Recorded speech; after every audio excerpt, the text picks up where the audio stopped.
विविधता क्या होती है? जो जीव का आकार संरचना किसी भी जीव का जो होता है, उसी जीव की वो संरचना होती है, उसी जीव का वो पहचान होता है। हम जीव की पहचान उसकी बाह्य आकृति से ही अनुमान लगाते हैं। तो सभी जीवों में यह आकार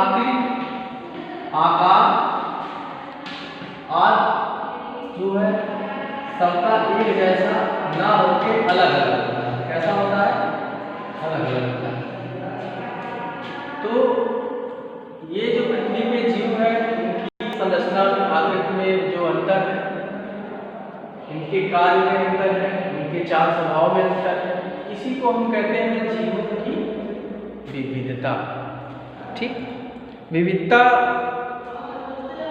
हम एक कोशिकी से लेके बहुकोशिकीय जीव में देखते हैं। जैसे एक कोशिकीय जीव में एक कोशिकीय यूनिसेलुलर,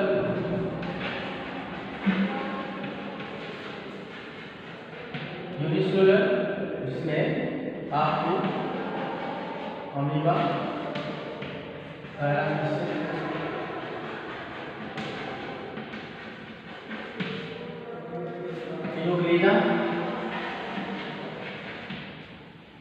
ये सब कैसे हैं? एक कोशिकीय है। इनमें विविधता क्या है?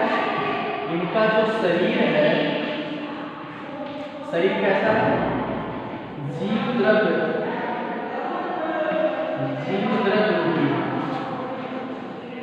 जिसे हम कहते हैं इंग्लिश में प्रोटोप्लाज्मिक।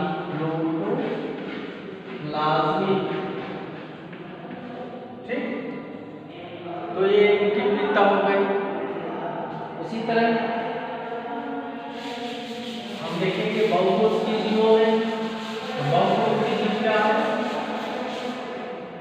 वे जीव जिनका आकृति, स्वभाव, शरीर आदि एक से अधिक कोशिकाओं से मिलकर बना है, हम कोशिका कहते हैं, कोशिकीय जीव कहते हैं। जैसे आपका पॉलीप्लेटिका,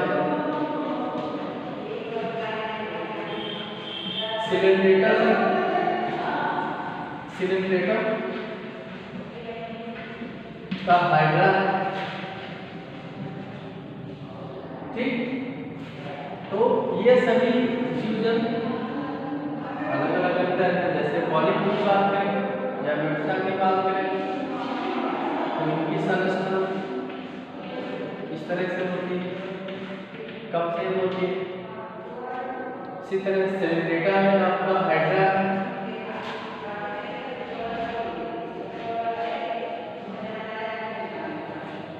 तो इसमें बर्ड लाइन होता है, बर्ड है, इसमें हाइड्रोपोर होते हैं, टोमेटोपोर होते हैं। तो इनकी संरचना अलग अलग है। तो ये जो संरचना है अलग अलग, इनका स्वभाव अलग अलग है, इसी को हम कहते हैं विविधता। दूसरा है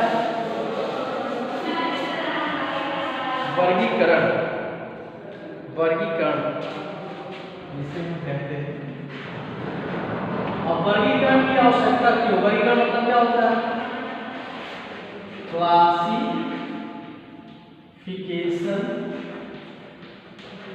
वर्गीकरण का मतलब है जो जीव आसमान है, जिनका कार्य, प्रवृत्ति, भोजन, रहन सहन इत्यादि अलग है, उनकी सही पहचान करना, उन्हें एक सही क्रम में रखना, ये हम क्या कहते हैं? वर्गीकरण। जिससे हमें उनमें अध्ययन की आवश्यकता, अध्ययन करने में आसानी हो, उसमें उनका विकास क्रम के बारे में पता चल पाए। संयोजक कड़ी, जैसे उनके बीच किसके बीच की कड़ी है, ये कहाँ से इनका उद्भव है, अनुकूलन किस प्लेस में, किस जगह में ये अनुकूल होते हैं। ठीक है, ये सभी जो है वर्गीकरण की आवश्यकता है। यानी कि हम कह सकते हैं वर्गीकरण की परिभाषा नए जीवों को पहचानना, ठीक, सही वैज्ञानिक नाम देना और समानताओं और असमानताओं के आधार पर उन्हें विभिन्न समूहों एवं वर्गों में ही रखना क्या कहलाता है? वर्गीकरण कहलाता है। सीधी सी बात है, नए जीवों को पहचानना, सही वैज्ञानिक नाम देना तथा समानताओं और असमानताओं पर उन्हें विभिन्न समूहों एवं वर्गों में रखना ही क्या कहलाता है? वर्गीकरण कहलाता है। वर्गीकरण की आवश्यकता क्यों होती है? आवश्यकता क्यों है? तो आवश्यकता ही कहते हैं हम आविष्कार के जननी। आवश्यकता ही अगर ना हो हमारी तो हम आगे बढ़ नहीं सकते हैं। जैसे हम कहते हैं हमारी आवश्यकता है एक स्मार्टफोन लेने की, तो हमें एक स्मार्टफोन के पैसे कलेक्ट करना पड़ेगा कहीं से, चाहे वो अर्न करें, चाहे माता पिता से लें, चाहे भाई बहन से लें, लेकिन वो पैसे की आवश्यकता होगी तभी, स्मार्टफोन की आवश्यकता होगी तभी हम पैसे की व्यवस्था करेंगे। उसी तरह वर्गीकरण के लिए सबसे पहले अध्ययन में क्या है? आसानी। अध्ययन करने में आसानी होता है, इसलिए हम वर्गीकरण रखते हैं। विकास क्रम पता चल पाता है। विकास, किसी जीव का विकास कहाँ से शुरू हुआ है, कहाँ खत्म हुआ है, या आगे कैसे हो सकता है, इसके बारे में। दूसरा है, जैसे कि हम कह सकते हैं संयोजन कड़ी। जैसे हम कहते हैं वायरस, विषाणु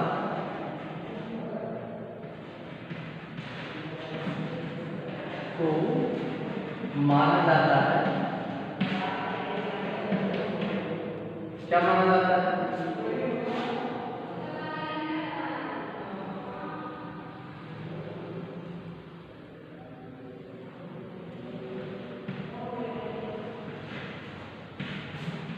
सजीव एवं निर्जीव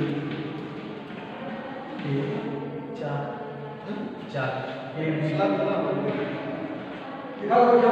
लाइए वहाँ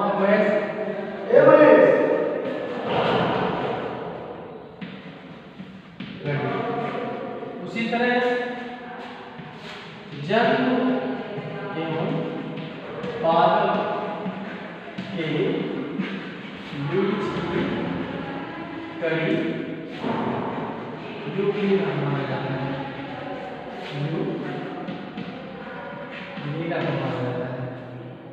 ठीक, तो ये हो गया संयोजक कड़ी। उसी तरह देखिए नए जीवों की खोज, यानी कि जो हम जीव जानते हैं या उनसे कुछ डिफर जीव या अलग जीव मिलता है, तो हम वर्गीकरण से पता लगा पाते हैं कि ये जो है नया जीव है, ये अभी तक खोजा नहीं गया था, और उसको हम वर्गीकृत करके एक नए समूह में जोड़ देते हैं। ठीक है। दूसरा है संग्रहालय में इत्यादि में रखने में आसानी होती है हमें, कि कहाँ जीव कहाँ मिला था, कैसे है। ठीक, तो जीवों का अगला स्टेप है आपका जीवों का नामकरण। अब जरूरी सी बात है, एक कोई जीव हमें मिला है तो हम पहचान कर लिए कहाँ मिला है, कैसे मिला है, और उसका हम नाम क्या रखें, किस आधार पर नाम रखा जाए। कोई अपने अनुसार कुछ भी रख सकता है, कि नहीं रख सकता है, या मान लीजिए नामकरण कर रहे हैं तो कोई तो एक वैज्ञानिक पहलू होगा, उसी के आधार पर करना, नहीं तो तमाम एक ही चीज के कई नाम हो जाएंगे। ठीक, तो सबसे पहले हम नामकरण कैसे करते हैं? तो नामकरण करने के लिए सबसे पहले हम करते क्या है, किसी भी जीव का नामकरण करते समय हम उसे समूह में बांट देते हैं। जैसे फर्स्ट नाम मान लीजिए ह्यूमन का है, तो होमो सेपियंस, तो होमो सैपियंस से दो शब्द है, जिसमें होमोनिडी ग्रुप के होमोनिडी कुल है, जिसे हम वंश और दूसरा है स्पीशीज जात। तो सबसे पहले कैरोलस लीनियस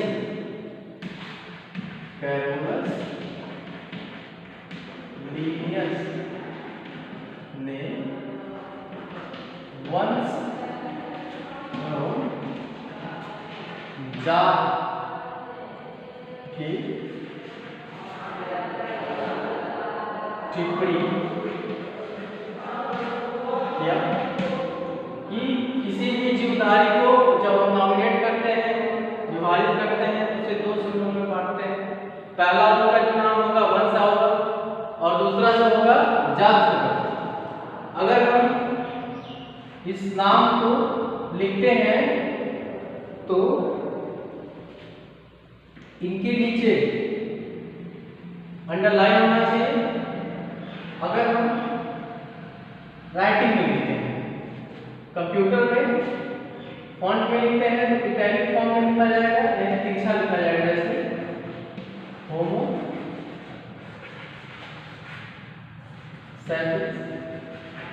उसी तरह हम पहला अक्षर जो होगा वंश का जो पहला अक्षर होगा वो कैपिटल लेटर से चालू होगा और दूसरा बाकी सब क्या होंगे, स्मॉल होंगे। ठीक, तो ये जो है द्विजगत संकल्पना भी इसी तरह है। वंश जात की टिप्पणी ही द्विजगत की संकल्पना में मुख्य बिंदु है।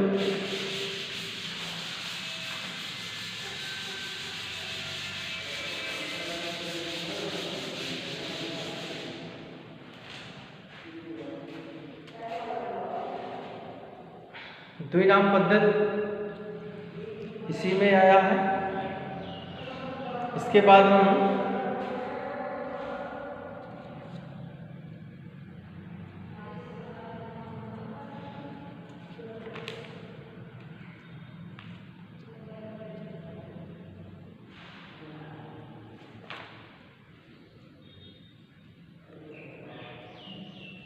जो वैज्ञानिक नाम का टेबल बना हुआ है आपकी बुक में, उसको बना लेंगे। जैसे मैं सैंपल बना दे रहा हूँ। नंबर 1 मानव नाम, वैज्ञानिक नाम।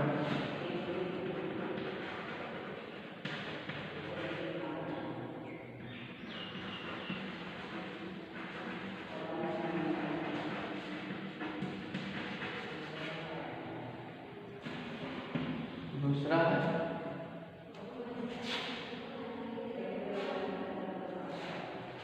गाय, बॉस, इनका।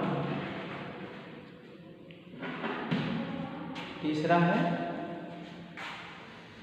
फ्रॉग,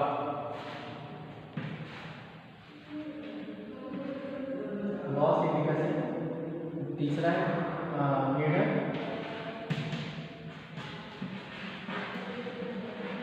रानी,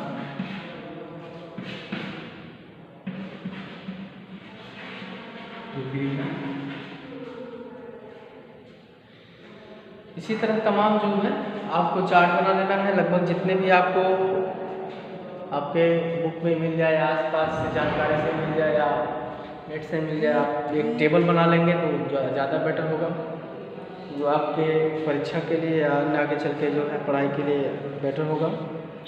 अब अगला जो आपका हेडिंग है वर्गीकरण की इकाइयाँ।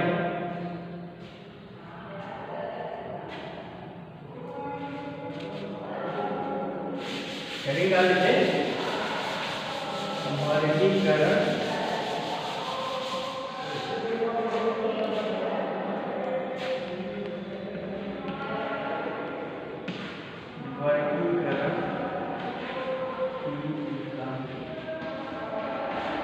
ये ध्यान देना है कि जब हम वर्गीकरण करते हैं किसी भी जीव का तो सबसे पहले हम कहाँ से समूह चालू करते हैं? तो सबसे पहले हमारा सन, और इससे भी पहले हम देखते हैं जगत। जगत यानी संसार जो है, तो संसार आपका दो जगत है। सबसे पहले एनिमल है या जंतु, इसे जंतु या वनस्पति,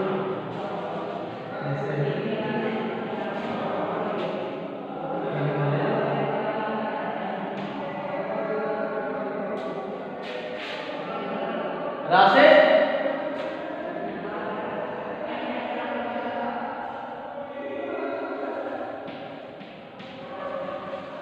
तो दो जगत है, पहला एक जंतु जगत है, दूसरा वनस्पति जगत है।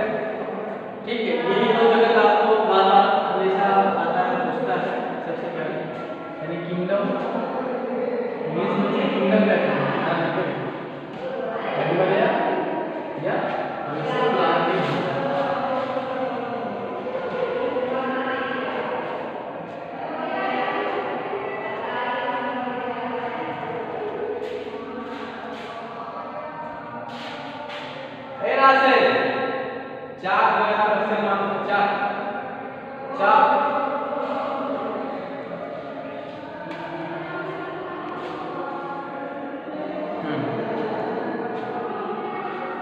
तो इसके बाद आता है आपका संघ, जिसे हम इंग्लिश में कहते हैं फाइलम।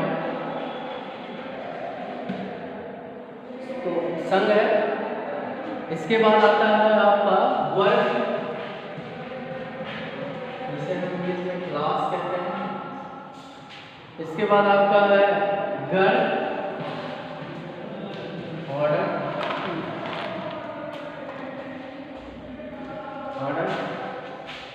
तीसरा आपका है कुल,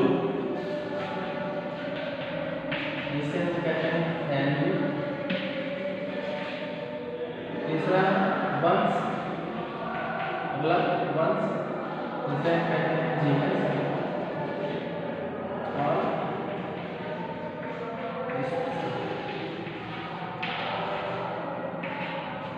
तो सबसे पहले हम जब किसी भी जीव जंतु या वनस्पति का वर्गीकरण करते हैं तो दो भाग, जंतु जगत, वनस्पति जगत। जगत की बात करते हैं, किंगडम की बात करते हैं।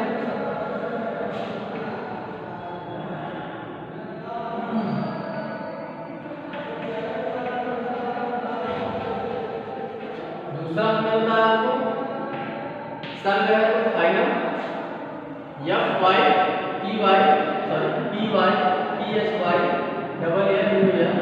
Class, order, family, genus, species.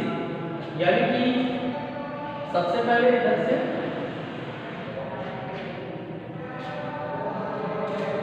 Study करते हुए चलते हैं। तो जैसे हम कहते हैं कि मान लीजिए आपका एक संघ है प्रोटिस्टा।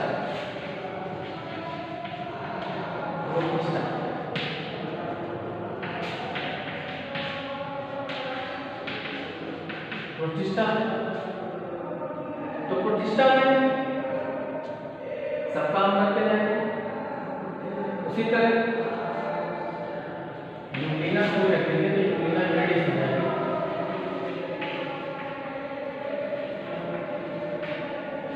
इसी तरह अगर हम किसी जंतु का वर्गीकरण करते हैं तो जैसे किंगडम,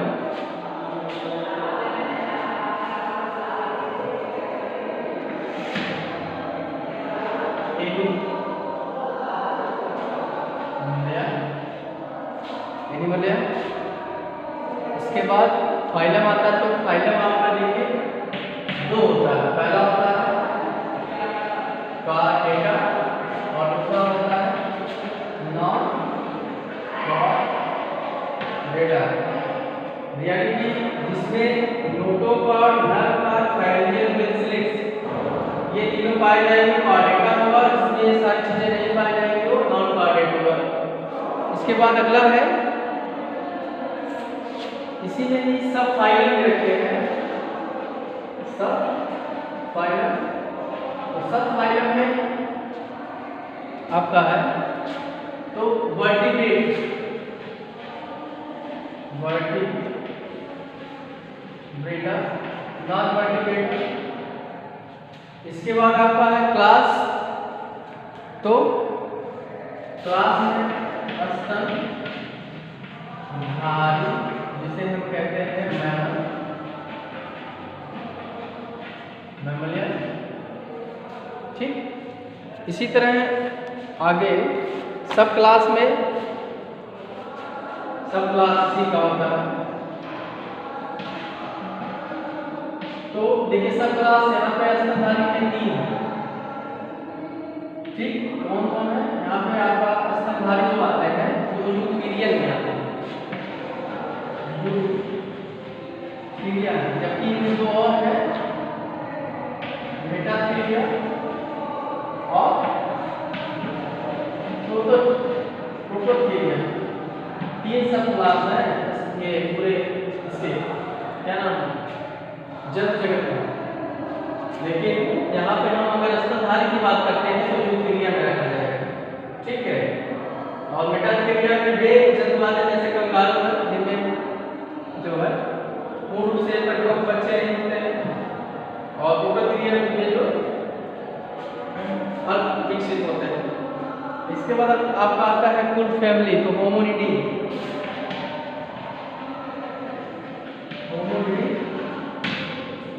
इसके बाद जीनस क्या है इनका सबको पता है, होमो और स्पीशीज सैपियंस। तो ये हो गया क्लासिफिकेशन, वर्गीकरण। अगला आधार,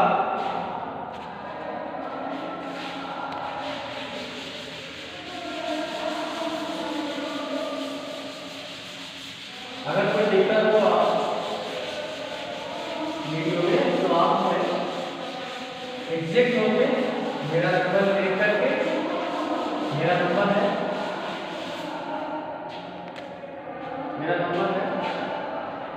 व्हाट्सएप नंबर 94 54 48 1204, इसको सेव करते हैं व्हाट्सएप पे और यहाँ पे आप रिप्लाई दे सकते हैं।